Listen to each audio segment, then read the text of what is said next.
Bonjour à tous et bienvenue au Comptoir des légendes, votre podcast mythologique. Aujourd'hui, je vais aborder un sujet assez complexe car nous ne disposons que de peu de sources dessus, et celles-ci ne sont pas forcément des plus fiables. En effet, aujourd'hui, j'aimerais vous parler de la triade divine gauloise. Pour des raisons de simplicité, je parlerai de Gaulois pour désigner les peuples celtes présents dans la région de Gaule, mais il existait des différences, notamment au niveau des noms des dieux, entre les différentes tribus.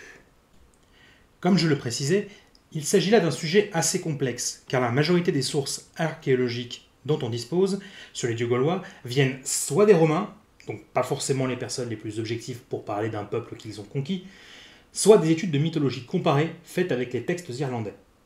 Aussi, je le dis tout de suite, il s'agit là de mon interprétation personnelle du sujet et en aucun cas d'une vérité archéologique.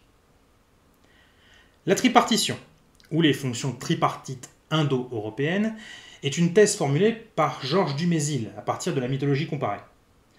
Selon lui, les sociétés d'origine indo-européenne organisent l'activité humaine en trois fonctions, correspondant aux domaines religieux, guerriers et économiques, qui sont exercés comme des pouvoirs séparés et hiérarchisés. Selon Dumézil, les peuples indo-européens partagent un schéma mental similaire, qu'ils soient grecs, arméniens, celtes, indo-iraniens, baltes, germains, slaves ou latins. L'organisation de la société selon trois fonctions est primordiale. Cette structure se retrouverait dans les mythes, mais également dans les structures narratives et dans l'organisation sociale. On retrouve ce schéma dans les trois ordres de la société médiévale. Société d'ordre laboratores, les travailleurs, bellatores, les guerriers, et au sommet qui orant, ceux qui prient. La première fonction, dite fonction sacerdotale, est liée au sacré. Elle traite également des aspects liés à l'ordre et aux lois. Aussi nommée fonction souveraine, on la retrouve avec les druides celtes, la classe des brahmanes hindous ou encore les flamines romains. Cette fonction correspond aux divinités liées à la magie d'une part, à la justice et au contrat d'autre part. La deuxième fonction, dite fonction guerrière, est liée à la défense du peuple. Elle recouvre les aspects de force physique, de courage, d'action et d'intelligence au combat, ainsi que d'esprit chevaleresque, entre guillemets. On peut la considérer comme regroupant ce que l'on appellerait la noblesse d'épée, représentée par exemple par les chevaliers médiévaux, les guerriers, les soldats. C'est aussi au sein de cette fonction que l'on retrouve le principe du chef, du roi. Cette fonction correspond donc aux divinités liées à la force physique, Arès, Thor, etc., d'une part, et au commandement, à la victoire et à la sagesse, d'autre part, Athéna ou encore Indra chez les hindous. La troisième fonction, dite fonction productrice, est liée à la fécondité. Elle regroupe les agriculteurs, les éleveurs, les artisans et les commerçants. Elle correspond aux divinités liées à la paix, à la beauté physique, aux récoltes, aux troupeaux, à la prospérité, à la richesse et au grand nombre, à l'amour et à la sensualité. Freyr et Freya chez les Nordiques, Esus chez les Celtes, etc., etc. On peut citer bien des exemples d'une triade divine regroupant ces trois fonctions chez les différents peuples d'origine indo-européenne. Odin, Thor et Freyr chez les Scandinaves, Mitra, Indra et les deux Ashvin dans l'Inde védique, ou encore Jupiter, Mars et Quirinus chez les dieux romains, etc., etc. Et chez les peuples celtes de Gaule, bien que nous n'ayons aucune trace de cette répartition, on peut éventuellement la retrouver avec trois divinités dont on connaît l'importance pour les tribus. Il s'agit du trio Taranis, Théotétès et Esus.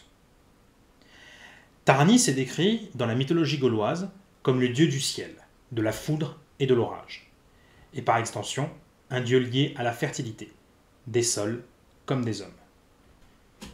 Représenté avec une roue solaire, il dirige le mouvement des astres célestes et peut commander à la pluie. Cette position dans les cieux le placerait évidemment à la fonction sacerdotale de la triade, lui qui est chargé de régner sur le domaine céleste. Théotétès, de son côté, est un dieu totémique guerrier des tribus et de la nation, jugeant les combattants morts. Il est décrit comme conduisant un char, armé d'un bouclier, d'une lance, d'une épée et d'un casque à cornes, avec lequel il rassasie quiconque s'en approche. Il présidait, suivant les uns, aux batailles, et, selon les autres, au commerce, à l'argent, à l'intelligence, à la parole, et conduisait aux enfers les âmes des morts. On lui a vu de grands rapports avec le dieu égyptien Thoth et avec le Mercure des Latins. On l'adorait tantôt sous sa forme d'un chêne, tantôt sous celle d'un javelot. Il était alors considéré comme dieu de la guerre. Cette description le place évidemment à la tête de la fonction guerrière de la triade divine, lui qui est chargé d'assurer la sécurité de son peuple. Enfin, Esus est l'un des dieux sur lesquels on a le moins d'informations. Mais sa représentation la plus connue le montre en train d'abattre un arbre. Divinité chthonienne, donc liée à la terre, il est un artisan, un charpentier, et donc celui qui travaille et qui transforme les matériaux bruts pour en faire des outils fonctionnels pour les tribus gauloises. Cela le placerait donc à la tête de la fonction laborieuse. On y retrouve ici 3 divinités qui remplissent les fonctions de cette triade, au milieu de leur panthéon. J'aime à y voir ici, justement, cette organisation hiérarchique de la société, car, tout d'abord, les Gaulois font partie des peuples indo-européens, et qu'il serait logique qu'ils appliquent les mêmes préceptes que leurs congénères. Ensuite, car cela donne un peu de corps à une mythologie gauloise malheureusement trop dépourvue de récits et de légendes, qui ne nous sont pas parvenus. Bien sûr, je le redis, mais cela n'engage que moi, et vous, si vous décidez de vous approprier cette théorie. En attendant, je vous remercie de m'avoir écouté. J'espère que ce petit sujet vous aura intéressé et qu'il vous aura plu. N'hésitez pas à le partager à vos proches, que ce soit durant un banquet ou bien à l'abri d'un orage. En attendant, je vous dis à bientôt au comptoir des légendes, et n'oubliez pas que c'est mené par nos histoires que nous dirigerons notre